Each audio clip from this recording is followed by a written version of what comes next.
Chapter 4 Brahma and Narad fight. Brahma began meditating once more, and 7 celestial sages now emanated from him. They were Vasishtha, Marichi, Atri, Angira, Pulastya, Pulaha, and Kratu.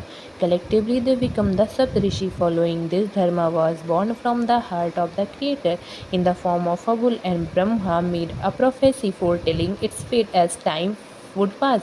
You, Dharma, are standing on 4 feet, which symbolize 4 virtues: Satya or truth, Tapas or austerity, Swachha or purity, Purana or compassion. In Satyuga now, you shall remain 4 footed, as all of these virtues will be readily practiced, but as each yuga progresses, you shall keep losing of food. You will have 3 feet in Treta Yuga. 3 father, yes, since many will stop practicing authority. 2 in Dwapar, 2 father, yes, since many shall forego purity, and only 1 in Kali Yuga. 1 father, yes, since many will no longer be compensated. I have created you from my heart, Dharma, but you will not last long in the heart of others. Soon more beings come into existence. Agni spring from the Creator's eyebrow, Kamdev emerged from his bosom, Daksh from his right thumb, and Vishwakarma from his navel, and Narad from his neck.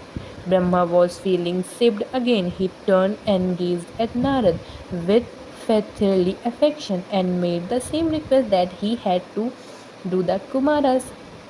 Go, my son, continue the progress of creation. Also, like the Kumaras, Narad too shook his head. I must decline. This temporal world caused in an endless vortex of living and dying means nothing to me. I prefer the realm of Narayana, where time and space do not exist. You are offering me the joy of flesh, but I seek the bliss of consecutions. The Creator had it now. First, Madhu and Kaitavya had put him under great danger, but his own Chatarshana has bluntly refused to shoulder responsibility. Shiva had added to his troubles even 11-fold, and now Narad too was warning him. Brahma felt that flare of anger swelling inside him again, overpowering his mind and heart again, blinding him everything else. His lip parted, and one fell a curse. You, Narad, shall begin a Gandharva, a minstrel. If everyone serves the physical world, now how will Brahman function? How will creation attain its purpose? Narad stood stunned, refusing to take it lying down. He did the unimaginable. The son killed his father awake, just as you have failed to curb your fury. You shall fail to curb your lust. You shall desire that which must not be desired, and pay the price for it. The cosmos shrank, the 3 realms trembled.